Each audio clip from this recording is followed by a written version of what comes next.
وہ مشروب والا مسکرانے لگا اور کہا، سلطان معظم، یہ آئے دن کا معمول ہے، آج پہلی مرتبہ نہیں ہو رہا۔ سلطان صلاح الدین ایوبی نے کہا، مجھے آپ کی بات کی سمجھ نہیں آئی، بتاؤ اصل ماجرا کیا ہے؟ تو اس نے کہا، سلطان معظم، یہ تاجر بڑا ہی ظالم ہے، اور یہ جو لڑکا یہ جس پر تشدد کر رہا ہے یہ اس کا غلام ہے، پتہ نہیں اس نے اس کو کہاں سے خریدا، لیکن سلطان معظم، حیرت کی بات یہ ہے کہ یہ تاجر ہر صبح اس 8 سالہ لڑکے کو بری طرح تشدد کا نشانہ بناتا ہے اور اس کو اتنا مارتا ہے کہ اس کے زخموں سے خون نکلنے لگتا ہے، اور جب یہ تھک جاتا ہے تو پھر گرم پانی کر کے اس کے زخموں کو اپنے ہی ہاتھوں سے دھوتا ہے۔ زخموں کو دھونے کے بعد اپنے ہی ہاتھوں سے اس لڑکے کے زخموں پر مرہم لگاتا ہے۔ مرہم لگانے کے بعد پھر اس کو ایک آرام دہ بستر پر سلا دیتا ہے، اور اس کے بعد اس کے لیے ایک خاص قسم کا دودھ تیار کروایا جاتا ہے جس میں آدھے مقدار میں شہد ملایا جاتا ہے۔ سلطان معظم، اس کی اس عجیب و غریب حرکت پر سارے تاجر حیران ہیں کہ آخر یہ تاجر اس لڑکے پر پہلے تشدد کرتا ہے اور پھر اس کی دیکھ بھال کرنے کے بعد اس کو اتنا لذیذ دودھ پلاتا ہے، ہمیں تو اس کی سمجھ نہیں آتی۔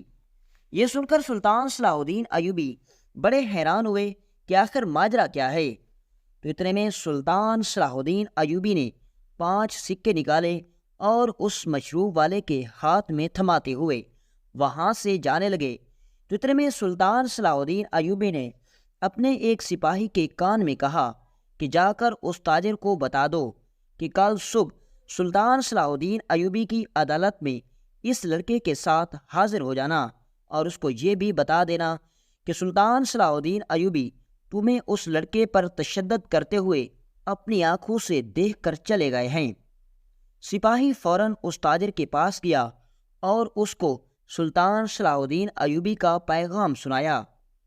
یہ پیغام سنتے ہی وہ تاجر تھر تھر کانپنے لگا، اور پھر سلطان صلاح الدین ایوبی آگے بڑھ گئے۔ چلتے چلتے سلطان صلاح الدین ایوبی جب بازار سے نکلنے لگے اور جب سلطان اپنے گھوڑے پر سوار ہونے لگے تو اتنے میں ایک بھکاری سلطان صلاح الدین ایوبی کے پاس آیا اور کہا، حضور میری مدد کریں، میں کئی دن کا بھوکا ہوں، آپ میری مدد کریں، اللہ آپ کو کامیابی دے۔ سلطان صلاح الدین ایوبی نے گھوڑے پر پاؤں رکھتے ہی پاؤں نیچے اتار دیا اور اپنی ایک تھیلی سے چند سکے نکالے اور اس فقیر کے حوالے کر دیے۔ پھر سلطان صلاح الدین ایوبی گھوڑے پر سوار ہونے لگے تو اتنے میں اس فقیر نے پیچھے سے آواز دی، حضور آپ نے اگر مجھے سکے دیے ہیں تو آپ مجھے ایک تھپڑ بھی رسید کر دیں۔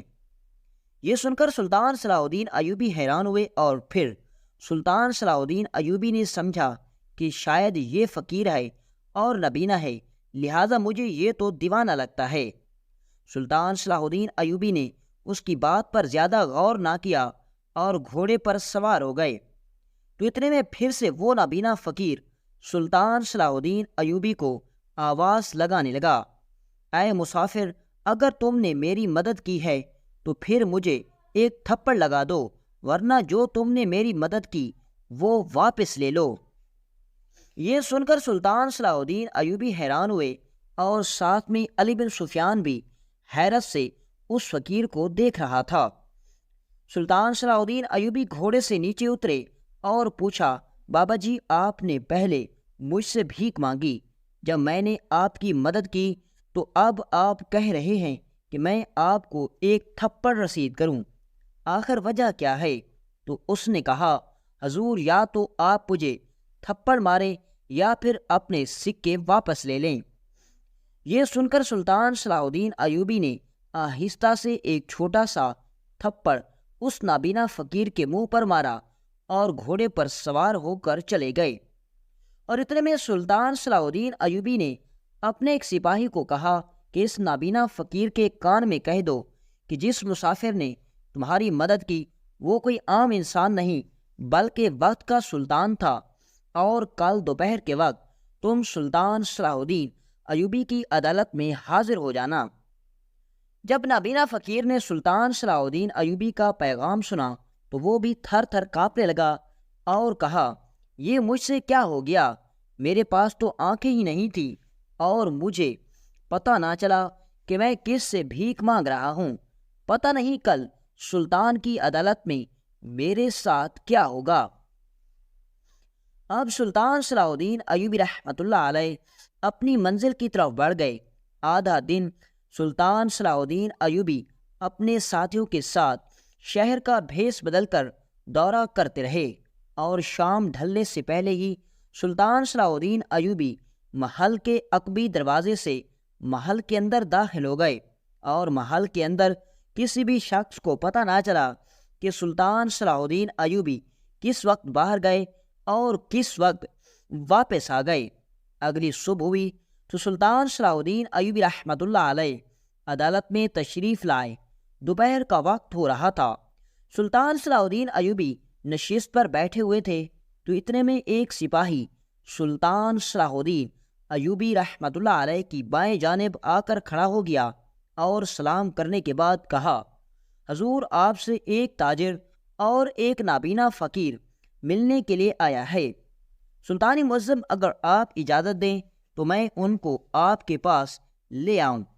سلطان صلاح الدین ایوبی نے کہا، ان دونوں کو میرے سامنے حاضر کرو۔ تھوڑی دیر گزری، سپاہی اس تاجر کو، جس کے ساتھ ایک 8 سال کا لڑکا تھا، اور اس نابینا فقیر کو سلطان صلاح الدین ایوبی کے سامنے حاضر کر دیا۔ سلطان صلاح الدین ایوبی نے سب سے پہلے اس تاجر سے پوچھا، اے تاجر، کل میں نے تم کو بازار کے اندر اس 8 سالہ لڑکے پر بری طرح تشدد کرتے ہوئے دیکھا، اور جب میں نے اس لڑکے پر تشدد کرنے کی وجہ بازار میں موجود مشروب فروش سے پوچھی تو اس نے کہا کہ یہ تمہارا روز کا کام ہے، تم ہر روز اس لڑکے پر بری طرح تشدد کرتے ہو، جب مار مار کر تھک جاتے ہو تو پھر گرم پانی سے اس کے زخموں کو دھوتے ہو، زخموں کو دھونے کے بعد پھر اس کے زخموں پر اپنے ہی ہاتھوں سے مرہم لگاتے ہو، مرہم لگانے کے بعد اس کو آرام دہ بستر پر سلاتے ہو اور شہد والا دودھ پلاتے ہو۔ آخر اس کے پیچھے ماجرا کیا ہے؟ آخر ایسی کیا بات ہے کہ پہلے تم اس پر تشدد کرتے ہو اور پھر اس کی خدمت کرتے ہو؟ آخر وجہ کیا ہے؟ تو یہ سن کر اس نے کہا، سلطان معظم، اس کے پیچھے ایک بہت بڑا راز ہے۔ سلطان صلاح الدین ایوبی نے حکم دیا، بتاؤ آخر اس کے پیچھے ماجرا کیا ہے؟ تو یہ سن کر وہ تاجر رونے لگا اور اس کی آنکھوں سے آنسو نکلنے لگے۔ پھر وہ فرمانے لگا، سلطان معظم، آج سے 2 سال پہلے کی بات ہے کہ میں تجارت کے سلسلے میں دوسرے ملک گیا تو اس بازار کے اندر یہ مجھے لڑکا نظر آیا اور یہ غلاموں کی منڈیوں میں فروخت ہو رہا تھا۔ سلطان معظم، مجھے اس پر بہت ترس آیا اور میں نے اسے مہنگے داموں اس کو خرید لیا۔ سلطان معظم، جب قافلہ واپس شہر کی طرف لوٹنے لگا تو میں اس لڑکے کو اپنے ساتھ گھر لے آیا۔ ہم نے بازار کے اندر اپنا اپنا سامان رکھا اور اب اس 6 سالہ لڑکے کو لے کر گھر پہنچا تو میرے ساتھ اس لڑکے کو دیکھ کر میری بیوی اور میری اکلوتی بیٹی بہت خوش ہو گئے۔ سلطان معظم، اللہ تعالیٰ نے مجھے ایک خوبصورت بیٹی سے نوازا تھا اور میرا کوئی بیٹا نہیں تھا، اس لیے اس چھوٹے سے بچے کو دیکھ کر میری بیٹی اور میری بیوی بہت خوش ہو گئے۔ میری بیوی اس کو اپنے سکے بیٹے کی طرح رکھتی تھی اور میری بیٹی اس کو اپنے چھوٹے بھائی کی طرح پیار کرتی تھی۔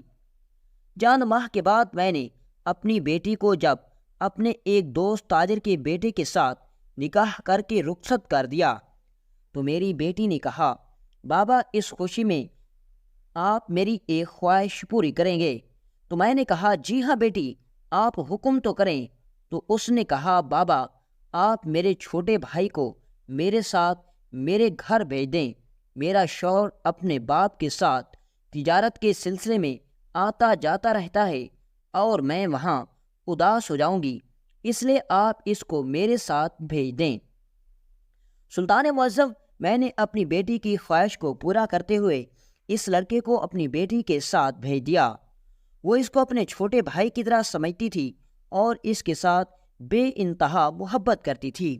لیکن سلطان معظم، اس بچے کے اندر ایک غلط بات تھی کہ یہ رات کے وقت شرارت کرتے ہوئے ہر جانور کی آواز نکالتا تھا۔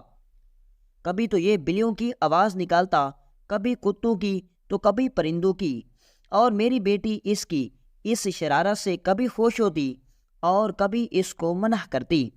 ایک دن دوپہر کے وقت میری بیٹی اپنے کمرے میں آرام فرما رہی تھی کہ اچانک اسے کتے کے چھوٹے سے بچے کے چلانے کی آواز سنائی دی۔ میری بیٹی بہت ہی رحم دل ہے، اس نے جیسے ہی آواز سنی تو وہ ڈر گئی اور فوراً ہی باہر بھاگی کہ کہیں کسی چھوٹے کتے کے بچے کو کوئی جانور مار تو نہیں رہا۔ لیکن سلطان معظم، جیسے وہ باہر نکلی تو یہ لڑکا باہر کھڑا مسکرا رہا تھا۔ میری بیٹی نے اس کو ڈانٹا اور کہا کہ آئندہ یہ شرارت نہ کرنا، میرے تو پیروں تلے زمین نکل گئی تھی۔ تم جانتے ہو کہ مجھے کسی بھی چیز کی چلانے کی آواز برداشت نہیں ہوتی۔ یہ بچہ خاموش ہو گیا۔ اب وقت گزرنے لگا۔ ایک دفعہ میری بیٹی کا شوہر تجارت کے سلسلے میں اپنے باپ کے ساتھ دوسرے شہر چلا گیا اور 15 دن تک واپس نہ آیا۔ ایک رات میری بیٹی اپنے کمرے میں آرام فرما رہی تھی اور یہ بچہ ساتھ میں موجود کمرے کے اندر سویا ہوا تھا۔ جیسے ہی آدھی رات کا وقت ہوا تو اس بچے کی آنکھ کھلی اور اس نے پھر سے شرارت کی اور اس نے ایک چھوٹے کتے کے بچے کی طرح آوازیں نکالنا شروع کر دیں، اور اتنی شدت سے آوازیں نکالی کہ ایسے لگ رہا تھا کہ حقیقت میں ہی کوئی کتے کا بچہ چلا رہا ہے۔ جیسے ہی میری بیٹی کے کانوں پر آواز پڑی تو نیند میں اس نے سمجھا کہ شاید کسی کتے کے بچے کو بڑے کتے مار رہے ہیں۔ وہ فوراً اپنے بستر سے بھاگی اور اپنے گھر سے باہر نکل گئی، لیکن اسے نیند کی حالت میں سمجھ نہ لگی کہ یہ آواز کہاں سے آ رہی ہے۔ سلطان معظم، وہ بھاگتی اپنی حویلی سے باہر نکلی تو اس گلی کے اندر ایک آوارہ نوجوان شراب کے نشے میں دھت بیٹھا ہوا تھا۔ اس نے جیسے ہی میری بیٹی کو بغیر سر پر دوپٹہ کیے آدھی رات کے وقت دیکھا تو اس نے میری بیٹی کو پکڑ لیا۔ میری بیٹی چیختی رہی، چلاتی رہی، لیکن اس کی مدد کے لیے کوئی نہ آیا، اور وہ میری بیٹی کو اٹھا کر جھاڑیوں کے پیچھے لے گیا اور اس کی عزت کو داغدار کر دیا۔ جب میری بیٹی نے دیکھا کہ اس کی عزت لوٹ چکی ہے تو اس سے یہ غم برداشت نہ ہوا اور اس نے اسی رات خودکشی کر لی۔ اور جب میں نے گاؤں کے لوگوں سے پتہ کیا تو انہوں نے کہا کہ یہ سارا معاملہ تھا۔ سلطان معظم، اس دن سے میں نے ٹھان لیا کہ جس طرح میری بیٹی جس تکلیف، جس درد کو برداشت کرتے ہوئے اس بھری جوانی کو چھوڑ کر چلی گئی، میں اسی طرح اس بچے کو اس در سے تڑپانا چاہتا ہوں۔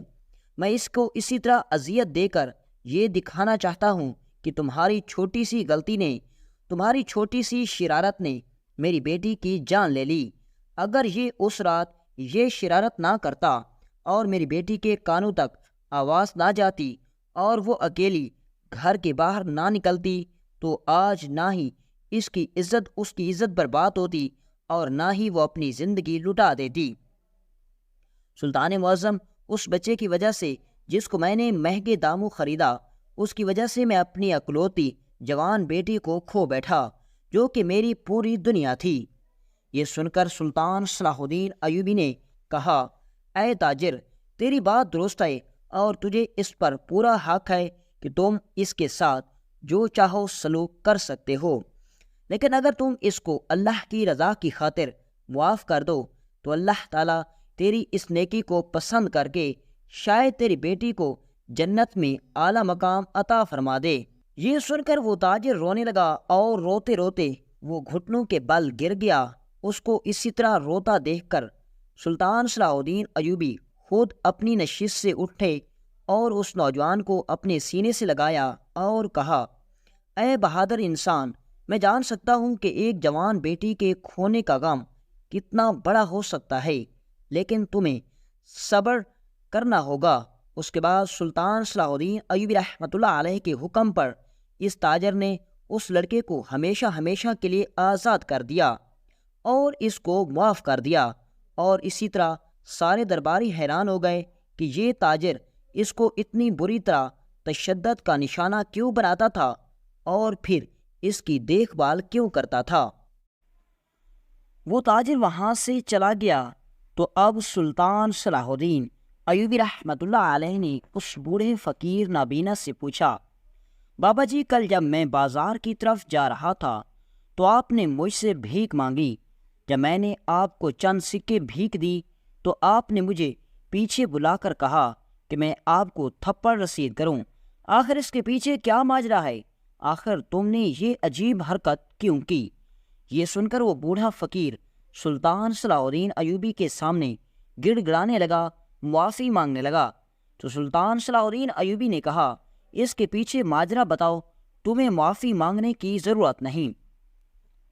یہ سن کر وہ بوڑھا بزرگ کہنے لگا، سلطان معظم، میری بھی اس تاجر کی طرح ایک لمبی اور دلچسپ داستان ہے، اور میری داستان دربار میں موجود باقی لوگوں کے لیے ایک بہت بڑا سبق ہے۔ سارے درباری اور سلطان صلاح الدین ایوبی اس بوڑھے نابینا فقیر کی کہانی کو بڑی دلچسپی سے سننے لگے۔ وہ کہنے لگا، سلطان معظم، میں اپنے باپ کا اکلوتا بیٹا تھا، اور میرا باپ ایک بہت بڑا چمڑے کا کاروباری تھا، اور میرے باپ کا کاروبار پورے بازار کے اندر پھیلا ہوا تھا۔ میرے باپ کا تیار کیا گیا چمڑا بڑے بڑے شہر کے بازاروں میں بیچا جاتا۔ جب میں جوان ہوا تو میرا باپ اس دنیا سے چل بسا۔ میں ابھی عیاشی کی عمر میں تھا، لہٰذا میں نے اپنی باپ کی ساری دولت کو عیاشی، شراب نوچی اور دوستوں کی دعوتوں میں اڑا دیا، اور پھر میں کنگال ہو گیا۔ اب میرے پاس 2 وقت کی روٹی کے لیے بھی کچھ نہ بچا، میں نے سب کچھ عیاشی میں اڑا دیا۔ سلطان معظم، ایک دن میں پریشانی کے عالم میں پہاڑ کی چوٹی پر بیٹھا کچھ سوچ رہا تھا کہ اتنے میں میرا ایک دوست میرے پاس دوڑتا ہوا آیا اور اس نے کہا، ارے تم یہاں کیوں پریشان بیٹھے ہو؟ میں نے اس سے کہا کہ میں برباد ہو گیا ہوں، میں کنگال ہو گیا ہوں، مجھ جیسا بد نصیب انسان اس دنیا میں نہیں ہے۔ اس نے کہا، میں نے تم جیسا خوش نصیب انسان نہیں دیکھا، تم خود کو بد نصیب کیوں کہہ رہے ہو؟ میں نے اس سے کہا کہ میں اپنی باپ کی ساری جمع پونجی اڑا دی، اب اس دنیا میں اکیلا رہ گیا ہوں، میرا باپ جو میرا سہارا تھا وہ بھی مجھے چھوڑ کر چلا گیا، اور تم کہتے ہو کہ مجھ جیسا خوش نصیب کوئی نہیں ہے۔ تو اس نے کہا، ہاں میں یہی کہہ رہا ہوں کہ تم جیسا خوش نصیب کوئی نہیں ہے۔ سلطان معظم، میں بڑا حیران ہوا کہ میرا دوست پاگل ہو گیا ہے۔ میں نے اس سے کہا کہ تو پاگل ہو گیا ہے؟ تو اس نے کہا کہ میں پاگل نہیں ہوں بلکہ تو پاگل ہے۔ تو میں نے اس سے کہا، بتاؤ اصل بات کیا ہے؟ تو اس نے کہا، تم فلاں تاجر کو جانتے ہو؟ میں نے کہا، ہاں اچھی طرح جانتا ہوں، وہ تو شہر کا بہت بڑا تاجر ہے۔ تو میں نے اس سے کہا کہ یہ بھی تم جانتے ہو کہ اس کی ایک خوبصورت حسین و جمیل بیٹی ہے؟ میں نے کہا، ہاں میں یہ بھی جانتا ہوں۔ تم نہیں جانتے تھے اس رئیس تاجر کی بیٹی نے ایک تمہیں چٹھی لکھی، اور پھر اس نے وہ چٹھی میرے ہاتھ میں تھما دی۔ سلطان معظم، اس چٹھی کو کھولنے سے پہلے مجھے یقین نہیں ہو رہا تھا کہ یہ چٹھی اس لڑکی نے لکھی ہے۔ سلطان معظم، وہ تاجر اپنے علاقے کا سب سے بڑا تاجر تھا، اور اس کی بیٹی بہت خوبصورت، حسین و جمیل اور شہزادیوں سے کم نہیں تھی۔ سلطان معظم، جب میں نے وہ چٹھی کھولی تو اس نے مجھے پرانے کھنڈر کے ساتھ ملنے کا کہا۔ سلطان معظم، میں تو خوشی سے پھول اٹھا، اور میرے دل میں لالچ آ گیا کہ اگر میں نے اس لڑکی کو اپنے ساتھ شادی کرنے پر رضامند کر لیا تو وہ اپنے باپ کی اکلوتی اولاد ہے، اور میرے تو دن بدل جائیں گے۔ سلطان معظم، مجھے زندگی ایک بار پھر سدھرنے کا موقع دے رہی تھی، لیکن میں تھا کہ سدھرنے کا نام بھی نہیں لے رہا تھا۔ سلطان معظم، میں اس کی بتائی ہوئی جگہ پر پہنچا تو اس نے مجھے اپنی محبت کا اظہار کر دیا، اور اس نے کہا کہ میں تم سے شادی کرنا چاہتی ہوں۔ سلطان معظم، نہ ہی میرے پاس دولت تھی، نہ ہی میرے پاس شہرت تھی، بس وہ میرے حسن اور جوانی پر عاشق ہو گئی، کیونکہ سلطان معظم میں جوانی کے وقت بہت ہی خوبصورت نوجوان تھا اور اس لیے وہ لڑکی بھی مجھ پر دل ہار بیٹھی۔ میں نے اس سے کہا کہ تم اس بات کا ذکر اپنے باپ کے سامنے کرو، تو اس نے کہا کہ میں اپنے باپ کے ساتھ تمہارے اور میرے نکاح کی بات کروں گی۔ سلطان معظم اس لڑکی نے چند ہی دنوں کے اندر اپنے باپ کو میرے بارے میں بتا دیا اور میرے ساتھ نکاح کرنے پر رضامندی حاصل کر لی۔ سلطان معظم چند دنوں بعد میری اس لڑکی کے ساتھ دھوم دھام سے شادی ہو گئی۔ اب میں اس تاجر کا اکلوتا داماد اس کی ساری جائیداد کا مالک بن گیا اور اب میں ایک بار پھر کنگال سے مالدار بن گیا۔ لیکن سلطان معظم میرا لالچ پھر بھی ختم نہ ہوا۔ میرا سسر یعنی کہ میری بیوی کا باپ جہاں بھی جاتا مجھے اپنے ساتھ لے کر جاتا، کیونکہ اس کا کوئی اور بیٹا نہیں تھا۔ سلطان معظم ایک دفعہ اس کو ایک قلعے کے حاکم نے دعوت خاص پر بلایا، تو جب میرا سسر دعوت پر جانے لگا تو اس نے مجھے بھی ساتھ چلنے کو کہا۔ میں اپنے سسر کا حکم نہیں ٹال سکتا تھا، میں اس کے ساتھ چل پڑا۔ سلطان معظم ہم اندریاس قلعے کے حاکم کی دعوت پر قلعے کے اندر پہنچے تو اندریاس قلعے کے حاکم نے دعوت کے لیے خاص اہتمام کیا ہوا تھا۔ اس دعوت میں سینکڑوں اونٹ، خاص نسل کے دمبے ذبح کیے گئے تھے اور بہت اعلیٰ مٹھائی بھی تیار کی گئی تھی۔ سلطان معظم کھانا لگ گیا اور کھانا کھانے کے دوران میری اچانک ایک لڑکی پر نظر پڑی جو مجھے بار بار دیکھ رہی تھی۔ میں بڑا حیران ہوا اور پھر میں نے اپنے سسر کے ایک ملازم سے پوچھا کہ یہ لڑکی کون ہے، تو اس نے کہا یہ اس قلعے کے حاکم کی بیٹی ہے۔ سلطان معظم اس کے حسن اور اس کے لباس سے مجھے پہلے ہی اندازہ ہو گیا تھا کہ یہ کسی امیر آدمی کی بیٹی ہے، اور جب مجھے ملازم نے بتایا تو میرے پیروں تلے زمین نکل گئی۔ میں لڑکی کے ارادوں کو جان گیا تھا اور میں یہ بھی جان گیا تھا کہ وہ بھی مجھ پر فدا ہو گئی ہے۔ سلطان معظم میں نے اس لڑکی کو آنکھوں کے اشارے سے ایک طرف ملنے کا حکم دیا۔ سلطان معظم میں اس دعوت سے تھوڑا ایک طرف ہو گیا تو وہ لڑکی وہاں آ گئی۔ میں نے اسے کہا کہ تم مجھے دیکھ رہی تھی۔ اس نے کہا کہ میں تمہیں دل دے بیٹھی ہوں اور میں تجھے پسند کرنے لگی ہوں۔ میں نے زندگی میں پہلی بار کسی نوجوان کو اتنی شدت سے چاہا ہے، لہذا تم انکار مت کرنا۔ میں نے اس سے کہا کہ میں شادی شدہ ہوں اور جو تاجر جو کہ آپ کے بابا کی دعوت کا خاص مہمان ہے اس کا داماد ہوں۔ تو قلعے دار کی بیٹی نے کہا مجھے کسی بات کی پرواہ نہیں، اور تم میرے باپ کی طاقت کو نہیں جانتے، وہ اس پورے علاقے کا حاکم ہے، تمہارا سسر تو ایک چھوٹا سا تاجر ہے۔ سلطان معظم اس لڑکی نے مجھے کہا کہ جتنا تیرے سسر کے پاس دولت ہے اتنی دولت، اتنے زور و جواہرات تو ہمارے گوداموں میں سڑ رہے ہیں۔ سلطان معظم میں لالچی تھا اور میں اس لڑکی کے لالچ میں آ گیا اور میرے دل میں لالچ جاگ گیا۔ مجھے تو اپنی قسمت پر شکر ادا کرنا چاہیے تھا، لیکن میرا لالچ بڑھتا ہی جا رہا تھا۔ سلطان معظم میں گھر واپس لوٹ آیا اور اس لڑکی کے بارے میں اور اس کی پیشکش کے بارے میں سوچنے لگا۔ میں سوچنے لگا کہ اگر میں اس تاجر کے پاس رہا تو ساری زندگی غلام بن کر رہنا پڑے گا۔ اگر میں قلعے دار کی بیٹی کے ساتھ شادی کر لیتا ہوں تو میں ایک حاکم کا داماد کہلاؤں گا۔ میں اب پورے گاؤں پر سرداری کروں گا اور ایک دن وہ حاکم مجھے اس قلعے کا حاکم بنا دے گا۔ سلطان معظم میرا لالچ بڑھتا جا رہا تھا اور میں نے اپنی پہلی بیوی کو دھوکہ دینے اور اس قلعے دار کی بیٹی کے ساتھ نکاح کرنے کا منصوبہ بنا لیا۔ میں نے دوبارہ حاکم کی بیٹی کے ساتھ ملاقات کی اور اس سے کہا کہ تم اپنے باپ کو میرے ساتھ نکاح کرنے پر رضامند کرو، میں تم سے شادی کرنے کے لیے تیار ہوں، میں تیری خاطر اپنی بیوی کو طلاق دے دوں گا۔ اور اس نے کہا کہ میرا باپ میری کوئی بھی بات نہیں ٹالتا، میں اپنے باپ کی اکلوتی بیٹی ہوں، تم بس ہاں کرو اور ابھی بھی قاضی کو بلا کر میرا باپ نکاح کروا دے گا۔ سلطان معظم وہ لڑکی مجھے اپنے باپ کے سامنے لے گئی اور ساری حال حقیقت بیان کر دی۔ سلطان معظم حاکم بہت ہی طاقتور انسان تھا، اسے کوئی خوف نہیں تھا کہ تاجر اس کا کچھ نہیں کر سکتا۔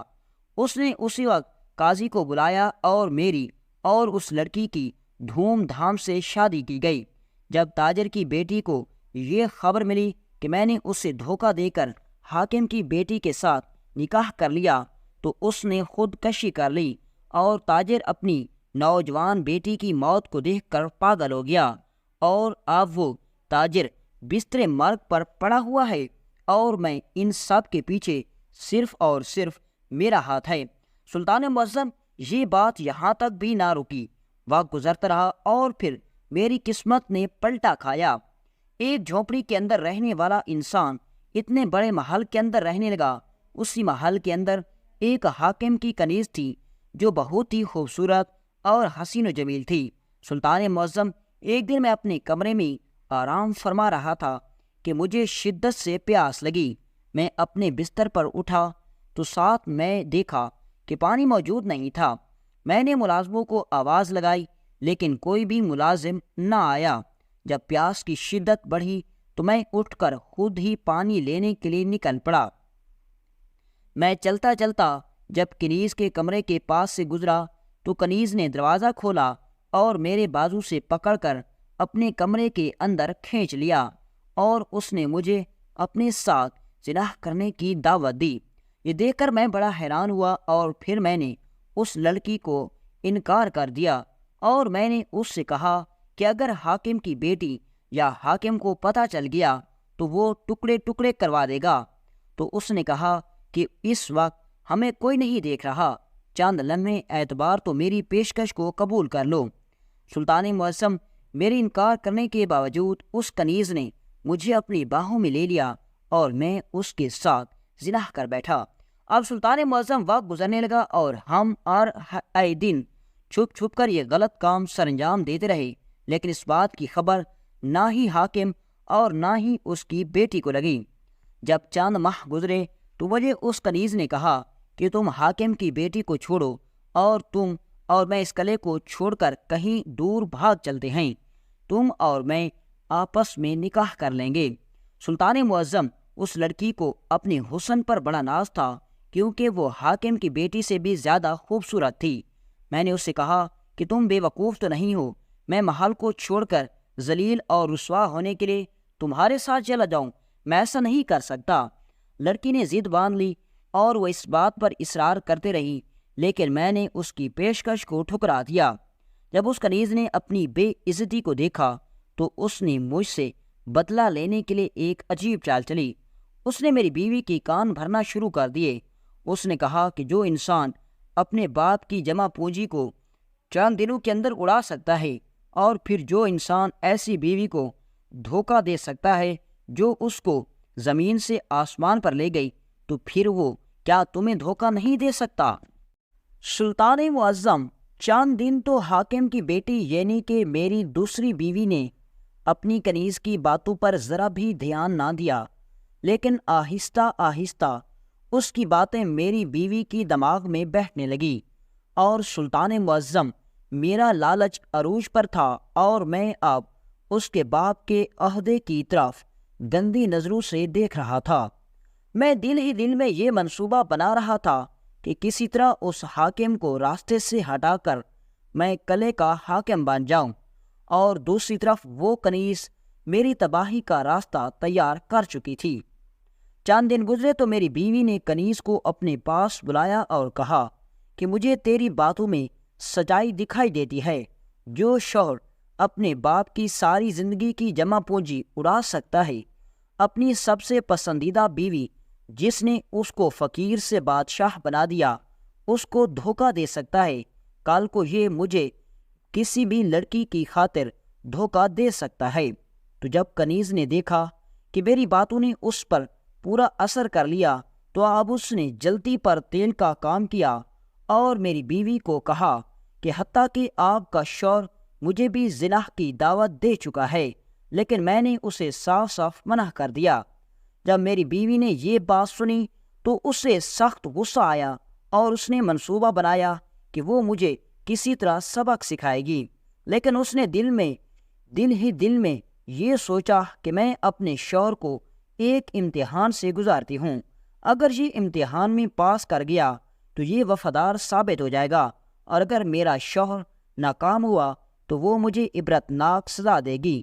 میں نہیں جانتا تھا کہ میری بیوی کے دماغ میں کیا چل رہا ہے۔ سلطان معظم بوربا قلعے کے حاکم کی بیٹی اندریاس قلعے کے حاکم کی بیٹی کی سہیلی تھی۔ میری بیوی نے اپنی سہیلی کو خط لکھا کہ تم اپنی چاند کنیزوں کے ساتھ اندریاس قلعے کے اندر سیر تفریح کے لیے آ جاؤ۔ وہ اس کی بہت گہری سہیلی تھی۔ چند دنوں کے اندر ایک قافلہ اس قلعے کے اندر داخل ہوا تو میں نے دیکھا کہ ایک شہزادی نما حسین و جمیل لڑکی، جس کے گھنگرالے بال اس کی آنکھوں پر لہرا رہے تھے، ہرنی جیسی آنکھوں والی خوبصورت لڑکی قافلے کے آگے آ رہی تھی۔ اسے دیکھ کر میری رال ٹپک پڑی اور میں دل ہی دل میں سوچنے لگا کہ یہ کون ہے اور یہ کہاں سے پری جیسی لڑکی آ گئی۔ سلطان معظم، میں نہیں جانتا تھا کہ میں جال میں بری طرح پھنس رہا ہوں۔ اب جب وہ سہیلی قلعے کے اندر پہنچی تو میری بیوی نے اسے اپنا مکمل منصوبہ بتایا اور کہا کس طرح اس نے میرا امتحان لینا ہے۔ چند دن گزرے تو ایک دن میں اکیلا صحن میں ٹہل رہا تھا اور دل ہی دل میں سوچ رہا تھا کہ کسی طرح اپنی بیوی کی سہیلی کے ساتھ دوستی کر لی جائے۔ میں یہ بات اچھی طرح جانتا تھا کہ اس لڑکی کا باپ میرے سسر یعنی کہ اندریاس قلعے کے حاکم سے کئی گنا طاقتور اور امیر و کبیر ہے۔ اب میں دل ہی دل میں سوچ رہا تھا کہ اگر کسی طرح شہزادی کے ساتھ دوستی کر کے اس کو اپنے جال میں پھنسا لوں تو میں اس شہر کا بہت بڑا طاقتور آدمی بن جاؤں گا۔ سلطان معظم، میں صحن میں ٹہل رہا تھا کہ وہی شہزادی میرے پاس آئی اور اس نے کہا، اے نوجوان، میں پورے قلعے کے اندر بازار کے اندر گئی لیکن تم جیسا حسین و جمیل نوجوان نہیں دیکھا، اور تم جیسے حسین و جمیل نوجوان کے ساتھ دوستی کرنا میرے لیے اعزاز کی بات ہوگی۔ سلطان معظم، میں نہیں جانتا تھا کہ جو میں چاہ رہا تھا وہ لڑکی میری زبان بول رہی تھی۔ میں نے اسے اس کی فوراً پیشکش کو قبول کر لیا اور میں نے اس کی دوستی کی طرف ہاتھ بڑھا دیا۔ سلطان معظم، چند دنوں کی دوستی محبت میں تبدیل ہو گئی اور میں اپنی بیوی سے چھپ چھپ کر آدھی رات کو اس سے ملنے لگا۔ لیکن سلطان معظم، اس لڑکی نے مجھے کبھی اپنے قریب نہیں آنے دیا۔ بس وہ یہی کہتی کہ جب ہم دونوں نکاح کر لیں گے تو پھر ہم ایک دوسرے کے ساتھ اپنی خواہشات کو پورا کریں گے، اس سے پہلے میں تمہیں چھونے نہیں دوں گی۔ اور میں بھی بس انتظار کر رہا تھا کہ کب اپنی بیوی سے جان چھڑا کر اس شہزادی کے ساتھ نکاح کر لوں گا۔ چند دن میں نے انتظار کیا اور میں نے شہزادی کو کہا کہ میں اب تم سے نکاح کرنا چاہتا ہوں اور اپنی بیوی سے جان چھڑانا چاہتا ہوں۔ تو شہزادی نے کہا کہ میں بھی یہی سوچ رہی ہوں، لہذا اگر میں اپنے باپ کے پاس جا کر تیرا ذکر کیا، میرا باپ کبھی نہیں مانے گا۔ وہ تیرے سسر یعنی کہ تیری بیوی کے باپ جیسا بالکل نہیں ہے۔ میرا باپ بڑا غصے والا ہے۔ میرے پاس ایک ترکیب ہے جس سے ہم دونوں ایک ہو سکتے ہیں۔ میں نے کہا، کون سی ترکیب؟ تو شہزادی نے کہا، تم ابھی اور اسی وقت ایک قاضی کو بلاؤ، ہم بازار کے سرائے میں بیٹھ کر نکاح کر لیتے ہیں، اور جب ہم نکاح کر کے اپنے قلعے کے اندر لے جاؤں گی تو میرے باپ کے پاس تمہیں اپنانے کے علاوہ اور کوئی اپنے داماد بنانے کے علاوہ اور کوئی چارہ نہیں ہوگا۔ میں بڑا خوش ہو گیا اور میں نے اسی وقت قاضی کو پیغام بھیجا۔ قاضی بھی انعام کے لالچ میں دوڑتا ہوا بازار کے سرائے میں پہنچا۔ گواہ حاضر ہو گئے اور قاضی صاحب میرا اس سرائے کے اندر چھپ کر نکاح پڑھا رہے تھے۔ کوئی نہیں جانتا تھا کہ سرائے کے اندر میں اس لڑکی کے ساتھ نکاح کرا رہا ہوں۔ سلطان معظم، جیسے ہی قاضی صاحب نے نکاح شروع کیا تو اتنے میں قلعے کا حاکم یعنی کہ میرا سسر اور میری بیوی اپنے سپاہیوں کے ساتھ وہاں پہنچ گئی۔ میری بیوی نے جب مجھے قاضی کے ساتھ دیکھا تو وہ سخت غصے میں آ گئی اور اس نے آتے ہی قاضی کے ہاتھ سے قاضی کو اٹھایا، قاضی کے چہرے پر تھپڑ رسید کرتے ہوئے قاضی کو وہاں سے بھگا دیا۔ اور پھر شہزادی نے میری بیوی کے سامنے کہا، تمہارا شوہر تیرے امتحان میں ناکام ہو گیا۔ جیسے ہی میں نے اس کو نکاح کا لالچ دیا تو یہ میرے حسن میں پاگل ہو کر تجھے بھی دھوکہ دے رہا تھا اور یہ مجھ سے نکاح کرنے والا تھا۔ تمہارا منصوبہ کامیاب ہو گیا۔ یہ سن کر میرے پیروں تلے زمین نکل گئی کہ یہ سب کچھ حقیقت نہیں تھا بلکہ میری بیوی کا بچھایا ہوا جال تھا۔ اس شہزادی کا میرے قریب آنا اور پھر نکاح چھپ کر کرنے کی ساری ترکیب کے پیچھے میری بیوی کا ہاتھ تھا۔ جب میں نے دیکھا کہ میری ساری حقیقت کھل چکی ہے تو اب مجھے اپنی موت سامنے دکھائی دے رہی تھی۔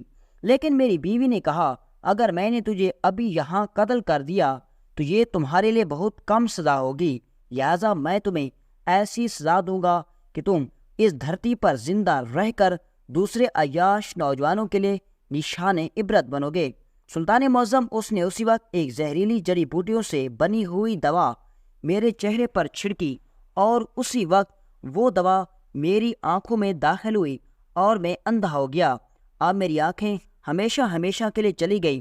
اب شہزادی نے سپاہیوں کو حکم دیا کہ اس کو اتنا مارو کہ اس کے آنگ آنگ دکھنے لگیں، اور جب یہ تشدد برداشت نہ کرے تو اس سے کہنا کہ یہ مجھے طلاق دے دے۔ سلطان معظم، جب مجھے سپاہیوں نے 2 کوڑے لگائے تو میں نے فوراً اس حاکم کی بیٹی کو طلاق دے دی اور اسے کہا کہ میری یہی سزا ہے، تم مجھے جانے دو۔ میں اس کی منتیں کرتا رہا کہ تم میرا علاج کر دو، کیونکہ اس زہر کا علاج صرف میری بیوی کے پاس تھا، لیکن اس نے مجھے میرا علاج نہیں کیا اور کلے سے دھکے دے کر نکال دیا۔ سلطان معظم، اس دن سے مجھے احساس ہوا کہ اگر میں نے اپنی پہلی بیوی کو دھوکہ نہ دیا ہوتا، جس نے مجھے ایک فقیر سے بادشاہ بنایا تھا اور جس نے میرے پیار میں آ کر خودکشی کر لی، تو آج میرے ساتھ یہ نہ ہوتا۔ لیکن سلطان معظم، میرے پاس پچھتانے کے علاوہ اور کوئی چارہ نہیں تھا، اور پیٹ بھرنے کے لیے بھیک مانگنے کے علاوہ میرے پاس اور کوئی راستہ نہیں تھا۔